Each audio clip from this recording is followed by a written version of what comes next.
बताओ। राजा की खोपड़ी चटकी। राजा ने कहा, अरे भारवाह को ठीक से नहीं चला जाता तुमसे, मर मर के चल रहे हो, सीढ़ फोड़ दोगे। अब कहारों ने हाथ जोड़ के कहा, सरकार अहम धूने व नित्यो यसी न दूतम व्रजंती, इसमें हमारी कोई गलती नहीं है। ये रंग रूट अभी अभी लगा है, मोटा ताजा है, लेकिन पालकी एकदम एकदम मर मर के चला रहा है, जैसे इसने कभी भोजन ही न किया हो। और इसके चक्कर में आप मेरे ऊपर नाराज हो रहे हो, आप इसी को समझाओ। राजा ने सोचा, झुककर देखा तो जड़ भर एकदम हष्ट पुष्ट। तो राजा ने व्यंग के बाण चलाने प्रारंभ किए। ओहो, देखो देखो बेचारा कितना दुबला पतला है, 1.5 हड्डी का आदमी है। इसके कंधों पे आप लोगों ने कितना बोझा रख डाला है। तुम लोग तो अभी अभी लगे हो, ये बेचारा कब से पालकी ढो रहा है, इसलिए बेचारे को बड़ा भार है, कष्ट है। व्यंग के बाण चलाए। अहो कष्टम भात दग्धः परिश्रांतो दीर्घ मध्वा नमेकः। जड़ भरत सब समझ रहे हैं, फिर भी चुपचाप चले जा रहे हैं। कोई चीटा फिर नजर आ जावे तो फिर उछल पड़े। अब तो राजा को ज्यादा क्रोध आ गया। प्रमतस्य चते कीर्ति करोम चिकित्सा दंडपाणिनः। ये मतवाले, तू जानबूझ के ऐसा कर रहा है ताकि तुझे मैं भार मुक्त कर दूं। बहुत अच्छी तरह जानता हूं, अभी मैं तुम्हें दंड दूंगा। यमराज जैसे पापियों को शुद्ध करते हैं, वैसे ही मैं तुम्हें दंड दूंगा। अब जड़ भरत को लगा कि यदि अब मैं नहीं बोला तो ये बोलता ही मुझे रहेगा। बोलने से मुझ पे तो कोई फर्क पड़ने वाला नहीं, परंतु मेरा अपमान करने के कारण ही जरूर नरक में जाएगा। तो आज जीवन में पहली बार बोले और ऐसा बोले कि कल्याण ही कर दिया राजा का। संत तो जल्दी बोलते नहीं है, और जब संत से के मुख से कृपामयी वाणी प्रकट होती है तो निश्चित ही जीव का कल्याण कर देती है। आज ही क्यों बोले राजा भरत? क्योंकि संत तब बोलते हैं जब उन्हें कोई अच्छा पात्र दिखाई पड़े। जड़ भरत समझ गए, राहुगढ़ पात्र है, संतों में श्रद्धा रखता है, पर राजसी भाव है, तामसी बुद्धि है इसकी। यदि ये निकल जाए तो योग्य पात्र ये बन जाएगा। और यदि आज मैं नहीं बोला तो संतों की बड़ी बदनामी होगी कि संत जिसका भार अपने कंधों पे लिए वो नरक हो गया है। मेरा अपमान करेगा तो जरूर नरक में जाएगा, संतों की बदनामी होगी। आखिर इसका भार मेरे कंधों पे ही तो है, और संत जिसका भार अपने कंधे पे एक बार लेते हैं तो उसका कल्याण करके ही छोड़ते हैं। इसलिए जड़ भरत बोले, त्वयोदितं व्यक्तमति प्रलब्धं भर्तुं समेषादधि वीरभार गन्धुर्यदि स्यादधिगमध्वमध्वा पीबेति रासो न वेदां प्रवाहो। अरे राजन, किसे दंड देने की बात कर रहे हो? तुम मुझे क्या दंड दोगे? ना तो मैं मोटा हूं, ना तो मैं पतला हूं, ना मैं पैदा होता हूं ना मैं मरता हूं।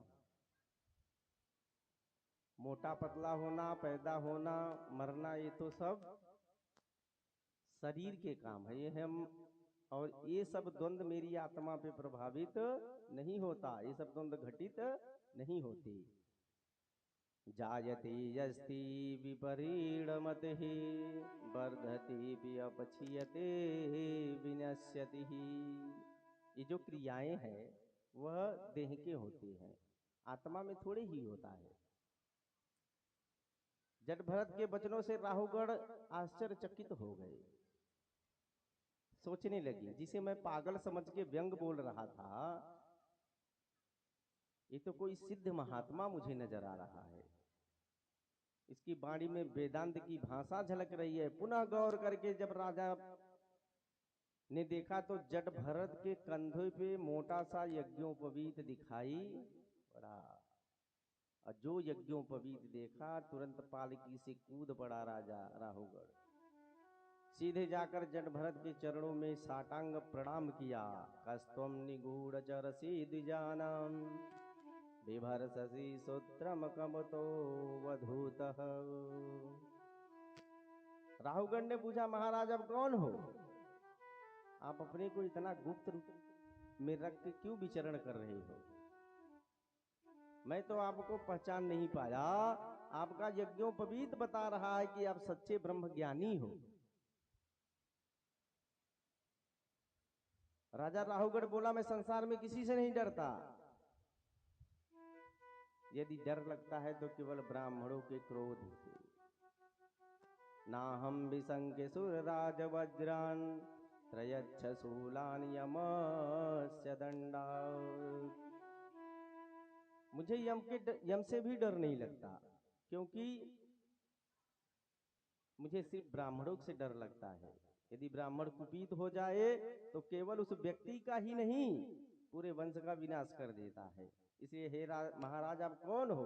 जट भरत मुस्कुरा पर बोले, राजन है तो हम ब्राह्मण ही, लेकिन खतरनाक ब्राह्मण नहीं है, डरो मत।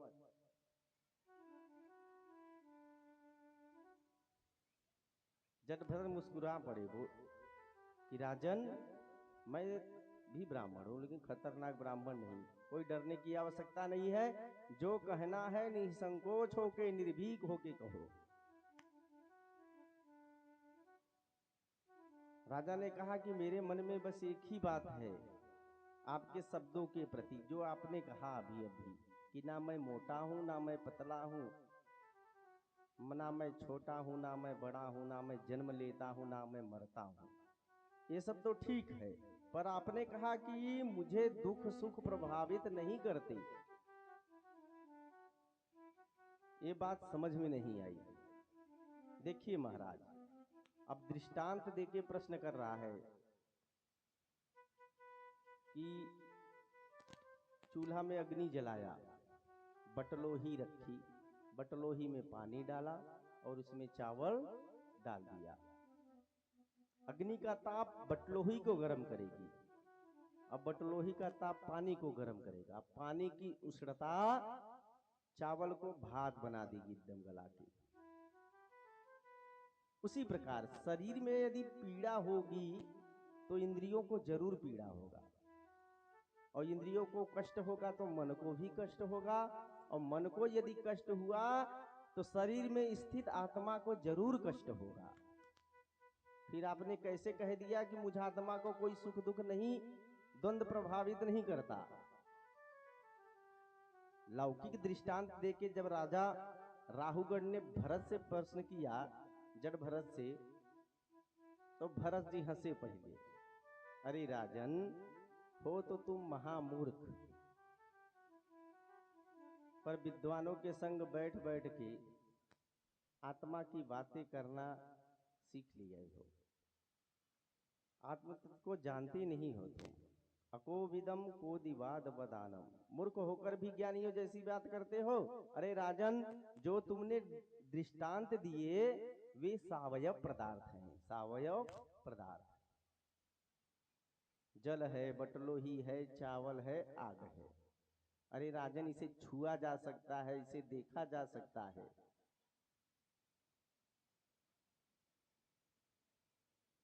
और जिस आत्मा पे आप यह द्वंद्व घटा रहे हो, क्या उसे तुम देख सकते हो, उसे छू सकते हो? बता सकते हो कि काली है, पीली है, कि मोटी है, कि भूरी है? आत्मा का स्वरूप तो आकाशवत है, जो निर्वयव है। जो शून्य दिखाई पड़ रहा है ये सब आकाश है। पर कोई कहे कि मैंने आकाश को मुट्ठी में कैद कर लिया, तो क्या आकाश मुट्ठी में कैद हो सकता है?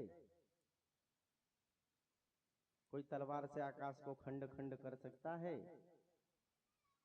कोई आग से आकाश को जला सकता है? कोई पानी फेंक कर गीला कर सकता है? जैसे आकाश का कुछ नहीं बिगड़ सकते, ऐसे ही जो आत्मा है, यह आत्मा आकाशवत है, निर्वयव तत्व है, इसलिए उसका कुछ नहीं बिगड़ने वाला। नैनम छिद्यन्ति शस्त्राणि नैनम दहति पावक। राहुगढ़ का कल्याण हो गया। चरणों में गिरकर बोले, महाराज आपके वचनों से के अमृत में औषधि है। जड भरत बोले, राजन तपस्या चाहे जितना भी कर लो, चाहे जितने बड़े यज्ञ कर लो, जब तक सत्संग नहीं करोगे, जब तक महापुरुषों के चरण रस से अभिषेक नहीं करोगे, तब तक किसी जन्म में तुम्हारा कल्याण होने वाला नहीं। दिव्य उपदेश दिए, राजा राहुगढ़ का कल्याण हो गया। सुखदेव मुनि राजा परीक्षित से कहते हैं कि राजा परीक्षित, इन्हीं प्रिय वंश में अंतिम राजा विरज हुए, जिन्होंने समस्त प्रकार से देवताओं की शोभा होती है भगवान विष्णु से, उसी प्रकार ये प्रिय वंश में उत्पन्न होकर राजा विरस ने अपनी कीर्ति को खूब बढ़ाया, विभूषित किया। परीक्षित ने पूछा, महाराज अब जरा हमें खगोल भूगोल के बारे में बताइए। तब सुखदेव जी ने कहा, राजन भूमि मंडल पे जम्बूद्वीप आदि 7 द्वीप हैं, जो एक एक सागर में समावृत है। जम्बूद्वीप के कमलकणिका के भांति 9 खंड हैं। इलावर्त, किम पुरुष, रम्य, हरिनवन, केतुमाल, हरुवर्ष, उत्तर कुरु, भद्रास, अजनाभ, इन 9 खंडों में भगवान का नित्य निवास स्थान है। अजनाभ खंड ही भारतवर्ष है। इस भारत भूमि में नर नारायण के रूप में आज भी बद्री विशाल में भगवान विराजमान है। देवर्षि नारद उनकी उपासना करते हैं, आराधना करते हैं। भारत भूमि ही कर्म भूमि है, बाकी सब भोग भूमि है। अमेरिका, रूस, जापान, इंग्लैंड, ये सब भोग भूमि है। भारत ही कर्म भूमि है। इसलिए धर्म की स्थापना के लिए भगवान के जितने भी अवतार हुए हैं, सब भारत भूमि में हुए हैं। तो एक संत ने जिज्ञासा करी कि महाराज जब पूरा ब्रह्मांड भगवान का स्वरूप है, विराट स्वरूप, तो भगवान भारतवर्ष में ही क्यों जन्म लेते हैं? तो इसका भी एक कारण है। यदि पांव कट जाए तो जीवन चल जाएगी, हाथ कट जावे तो जीवन चल जाएगी, लेकिन यदि हृदय की गति बंद हो जावे तो शरीर किसी काम का नहीं। समस्त विश्व परमात्मा का विराट बपू है, परंतु भारत भूमि भगवान का हृदय है, भगवान का हृदय है, स्थल है। और इस भारत भूमि में जब तक धर्म की धड़कन चल रही है, तब तक विश्व में धर्म का साम्राज्य है। और भारत भूमि में के हृदय स्थल में यदि धर्म की हानि हो जाए तो फिर विश्व की हानि होना तय है। इसलिए भगवान के जितने भी अवतार हुए हैं, सब भारत भूमि में हुए हैं। धर्म संस्थापनार्थाय संभवामि युगे युगे। धर्म की स्थापना के लिए प्रभु भारत भूमि में आते हैं, पधारते हैं बड़े बड़े देवता, इसलिए भारत भूमि में जन्म लेने के लिए तरसते हैं।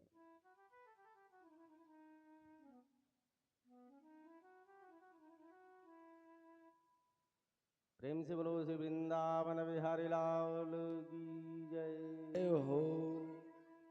अब अन्य लोगों का वर्णन करते हुए बताते हैं कि अतल, वितल, सुतल, रसातल और पाताल, ये 7 लोग पृथ्वी के नीचे हैं।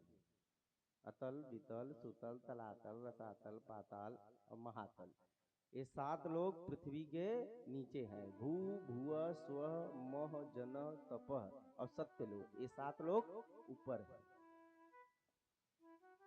नीचे से ऊपर की संपूर्ण दूरी कितनी है?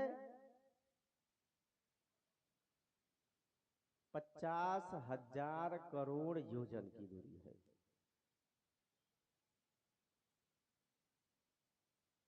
परीक्षित ने फिर कहा कि हे, प्रश्न किया कि यह वर्णन विस्तार से बताएं। तब कहते हैं, पृथ्वी के 99,000 नीचे संयमनी पुरी है, धर्मराज की पुरी। जिसमें प्रमुख 21 नरक हैं। तामिश्र, अंधतामिश्र, रौरव, महारौरव, कुंभिपाक, कालसूत्रक, असिपयवन, सूकर मुख, अंधकूप, त्रिभोजन, संदंसक, तत्व सुरमी, ब्रजकंटिका, ये सब नरकों के नाम बता रहे हैं। बैतरणी, कुयोद, प्राणरोध, विश्वसन, लालाभच, सार, मेदन, अभिची, अयपान, पर्वतारोहण, क्षार करदम, 21 प्रमुख नरकों के नाम बताए। किस पाप से, किस कर्म के द्वारा कौन कौन सा नरक हमें प्राप्त होता है, एक एक करके विस्तार किया। तत्र हयस्तु पर विद्यपद्य काल प्रायतपहरति सकालपासवद्धो यमपुरे सिति भयानकस्यादमिश्रे नरके बलानिपात्यति। बता रहे हैं जो किसी की संपदा का हरण कर ले, पर स्त्री का हरण कर लेता है, बच्चों का हरण कर लेता है, यमदूत ले जाके तामिश्र नामक नरक में पटक देते हैं। इस नरक की भूमि ताम्र के समान आग से तपी हुई होती है, इस पे इनको दौड़ाया जाता है।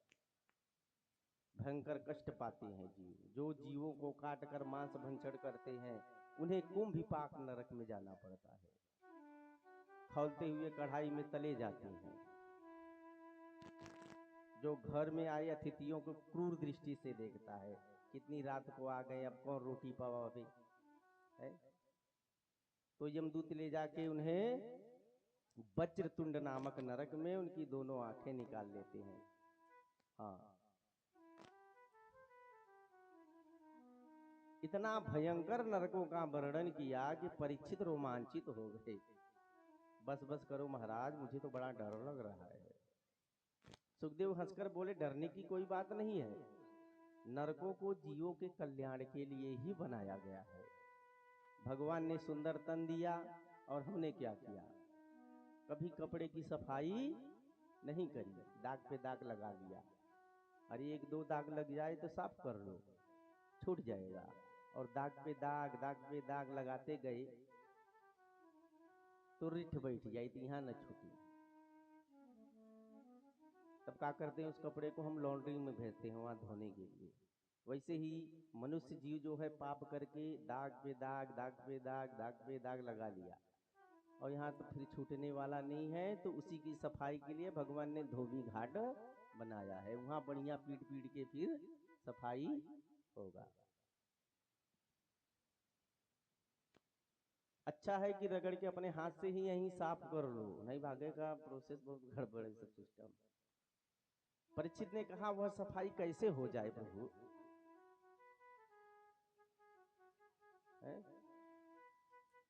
अच्छी बात है तो कोई ऐसा साबुन बता दो जिससे हम अपने पापों को रगड़ रगड़ के साफ कर ले, जो बढ़िया भी हो, सस्ता हो, एक बार रगड़ने से ही सारा मैल छुड़ जाए।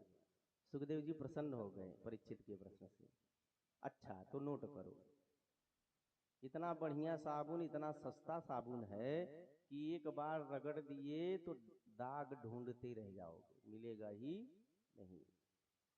बता रहे हैं, केचित केवलया भगता वासुदेव परायण अधम धुनवंती कास्त्रेण निहार मिव भास्कर। सुखदेव महाराज कहते हैं, परीक्षित, जैसे भुवन भास्कर के उदय होने पे संपूर्ण त्रिभुवन का अंधकार समाप्त हो जाता है, ऐसे ही भगवान के मंगलमय नाम का मुख से गान करने से जीव के जन्म जन्मांतर के पाप भस्मीभूत हो जाते हैं। परीक्षित ने कहा, महाराज ऐसा कभी हुआ है कि ऐसे मनमुखी बता रहे हो, प्रमाण दो। तब सुखदेव जी अजामिल की कथा सुनाते हैं, आपने श्रवण की होगी। संकेत में मैं भी निवेदन कर रहा हूं, ध्यान से सुनिए।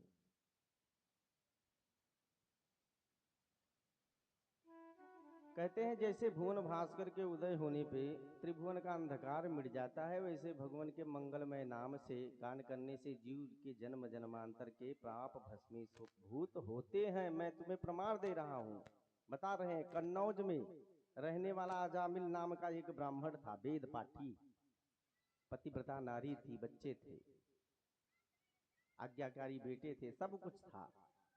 लेकिन दुर्दैव से एक बार वन में समिधा बीनने को गया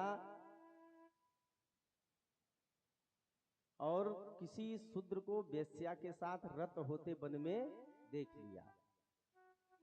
मति मलिन हो गई, उसी वेश्या के साथ हमेशा के लिए वह चला गया। उस वेश्या से 10 संतानें हुई उस गड़िका से। किसी संत के कहने पे इसने अपने छोटे बेटे का नाम नारायण रख दिया था, नारायण। बात बात में हमेशा उसी को बुलाता। एक बार जब मृत्यु निकट आया इसके, तो काले काले 2 दूत आ गए इसको लेने के लिए यम के। डर के मारे इतना जोर से चिल्लाया, जब दूतों को देखा तो जोर से चिल्लाया, नारायण बचाओ, बेटा नारायण बचाओ, इधर आओ। जब ये शब्द भगवान के पार्षदों के कानों में पड़ गया कि कौन है जो मरते हुए मेरे भगवान का नाम ले रहा है। दूरे कीडनकासक्तं पुत्रं नारायणं हयं पलावितेन सरोश्चेद आजुहावकुलेन्द्रियः। पूरे बल से जोर से पुकारा, नारायण बचाओ। तत्क्षण भगवान के पार्षद भी आ गए, दूतों को धक्का मार के यमपास से मुक्त कराया। यमदूत ने तुरंत उठकर खड़े, भैया क्या कर रहे हो, तुम 4 चमकीले कहां से आ गए। यमदूती ने कहा कि तुम काले कलूटे कहां से आ गए। यमदूती ने कहा, नहीं जानते हो, हम यमराज के दूत हैं, पार्षदों को पापियों को पकड़ने का काम हमारा है, आप अपना परिचय दो। विष्णु दूतों ने कहा, हम भगवान नारायण के दूत हैं, नारायण को पुकारने वाले को हम लेने आते हैं। सुना नहीं कितनी जोर से चिल्लाया, नारायण बचाओ, और फिर तुम उसे पकड़ने का दुस्साहस कर रहे हो। यमदूतों ने कहा, किसी और को पागल बनाओ भाई, मुझे मत बनाओ। इसने अपने पुत्र को बुलाया, नारायण बचाओ, तुम्हारे भगवान को थोड़ी नहीं बुलाया। भगवान के पार्षद हंसे, भैया इसके बेटे का नाम 4 साल से पड़ा हुआ है और नारायण नाम हमारे प्रभु का अनादिकाल से है, तो नाम किसका हुआ, मेरे भगवान का कि इसके बच्चे का है।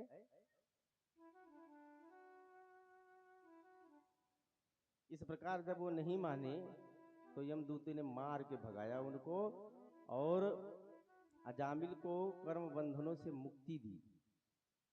ये सब बातें अजामिल सुन रहा था सोए सोए, दूतों की आपस में। वैराग्य हुआ उसे कि राम राम। एक बार भगवान का नाम लिया और अनजाने में लिया, तो ये चमत्कार हो गया कि आज मुझे सारे कर्म बंधनों से मुक्ति प्राप्त हो गई। यदि मैं प्रभु का नाम जानबूझ के लूं तो तुरंत अजामिल को वैराग्य हुआ।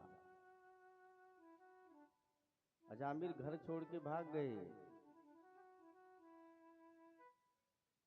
और यह इधर जब यम के दूत मार खा के आए धर्मराज के पास, बोले भैया आज से हमको आपकी ड्यूटी नहीं करनी।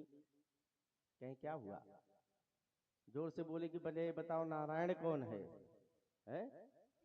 तुरंत तो यम धर्मराज ने अपने पार्षदों के मुख पे हाथ रख दिया, भाई ये नाम यहाँ पे लेना मना है?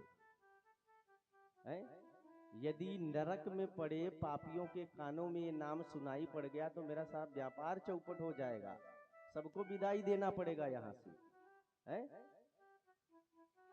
तब यमदूत बोले, बताओ इस नाम की महिमा क्या है?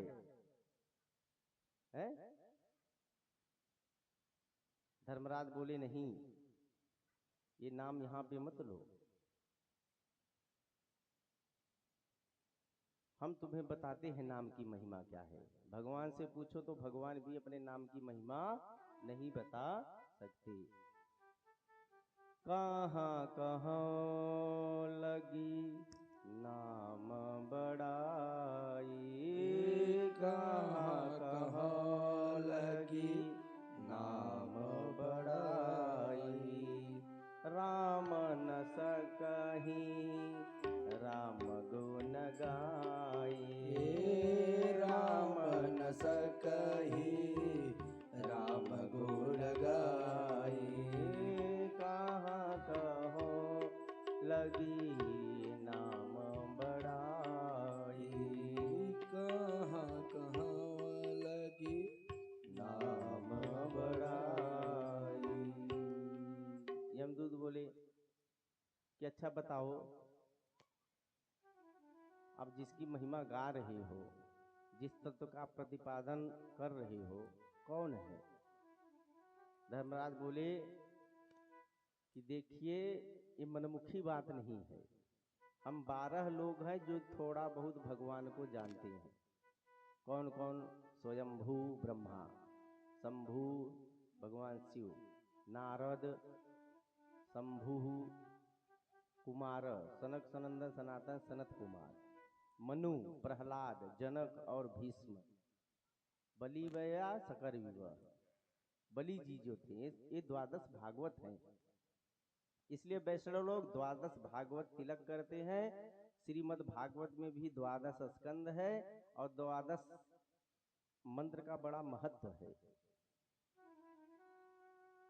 इस प्रकार से नाम की महिमा का निरूपण किया तो यमदूत बोले अब हमें ज्यादा झंझट में नहीं पड़ना, अब हमें सीधे सीधे ये बता दो हम किसको पकड़ने जाएं। धर्मराज ने कहा जिह्वा न भक्ति भगवन नाम गुणधेयम, जिसकी जिह्वा भगवान का गान नहीं करती, भगवान के नाम का। चेतस न समरति तश्चरणारविंद, जिनका चित्त सर भगवान के चरणों में न झुके उन्हें पकड़ के लाओ। तान हानयः, जो भगवान के मंगलमय नाम की जिनकी जिह्वा गान नहीं करती। इसलिए तो यमराज कहते हैं धिक्कार है इसे पापियों को, है? जिह्वा अपने बस है, बस में है तो भी प्राणी नरक में क्यों जाते हैं भाई?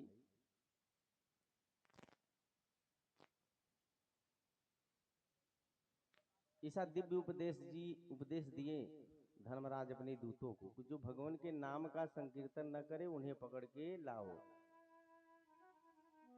सुखदेव मुनि कहते हैं परीक्षित ये कथा मुझे कुंभज ऋषि ने मलय पर्वत पे सेवा करते हुए सुनाई थी। आज ये प्रसंगानुसार हमने आपको सुना दिया। अब तुम बताओ इससे ज्यादा नाम की महिमा क्या हो सकती है कि जिंदगी भर का पापी मरते समय एक बार अनजाने में भगवान नारायण का नाम लिया और सभी कर्म बंधनों से उसे मुक्ति मिल गई है? इससे बड़ा महिमा क्या हो सकता है? राजा परीक्षित ने प्रश्न किया भगवान आपने ध्रुव जी का चरित्र तो बताया, उस वंश में आपने केवल प्राचीन बरही तक ही कथा सुनाई, उसके बाद आपने आगे का वंश वर्णन नहीं बताया, आगे क्या हुआ? तब सुखदेव जी महाराज कहते हैं उस अध्याय को पुनः प्रारंभ करते हुए परीक्षित, प्रचेता गणों का विवाह वृक्षों की कन्या वार्छी से हुआ, जिनसे दक्ष प्रजापति का जन्म हुआ।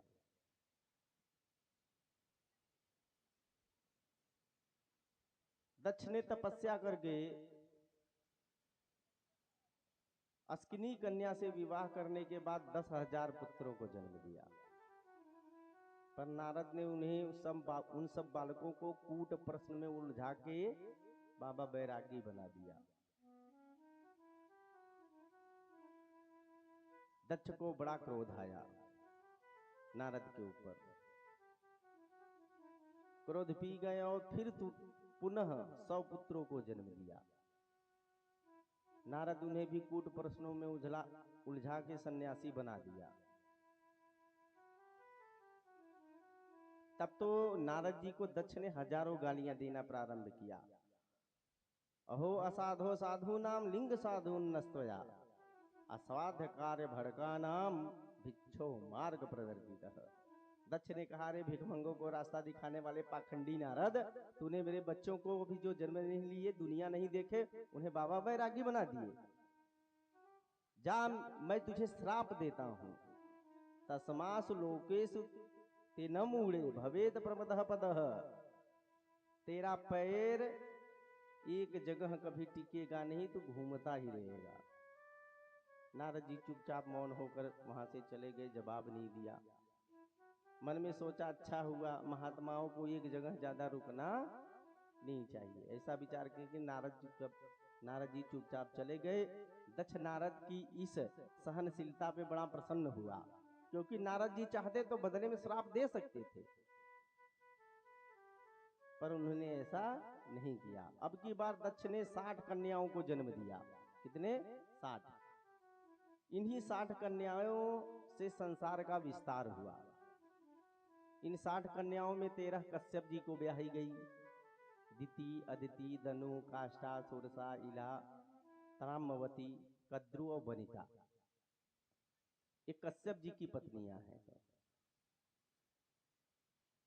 अश्विनी, भरणी, कृतिका, रोहिणी, 27 नक्षत्र जो हैं, ये 27 कन्याएं चंद्रमा को ब्याही गई।